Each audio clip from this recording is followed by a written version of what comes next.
అనగనగా ఒక రోజు ఒక వ్యక్తి తన కారులో ప్రయాణం చేస్తూ కొండలు గుట్టల మధ్యకి వచ్చాడు. కాని అయ్యో, అతనికి దారి తప్పిపోయింది.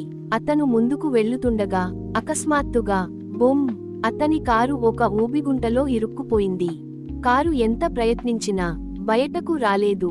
అతనికి చాలా భయం వేసింది.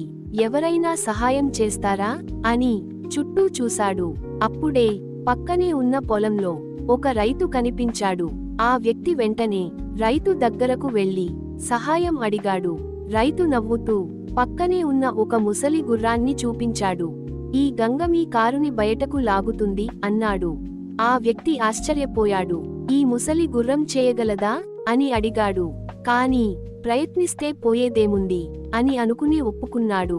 రైతు గుర్రాన్ని కారుకు తాడుతో కట్టాడు. తర్వాత పెద్దగా అరవడం మొదలుపెట్టాడు. రాధా, రాణి, రాజా, గంగా. అంతే, ముసలి గంగ ఒక్కసారిగా బలంగా లాగింది. చూస్తుండగానే కారు ఊబిగుంట నుంచి బయటకు వచ్చేసింది. ఆ వ్యక్తి చాలా ఆనందించాడు. రైతుకు ధన్యవాదాలు చెప్పాడు. తర్వాత అడిగాడు, మీరు గంగ అని పిలిచే ముందు అన్ని పేర్లు ఎందుకు పిలిచారు?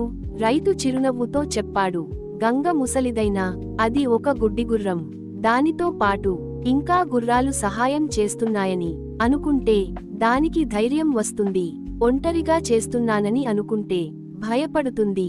కానీ ప్రోత్సాహం ఉంటే ఏ పని అయినా చేస్తుంది. కథ నుంచి మనం నేర్చుకోవాల్సింది ఏమిటంటే, ప్రోత్సాహం ఉంటే చిన్నవాళ్లు అయినా పెద్ద పనులు చేయగలరు. మంచి మాటలు చాలా శక్తిని ఇస్తాయి. ఇలాంటి మంచి కథలు వినాలంటే మా ఛానెల్ను లైక్, షేర్, సబ్స్క్రైబ్ చేయండి.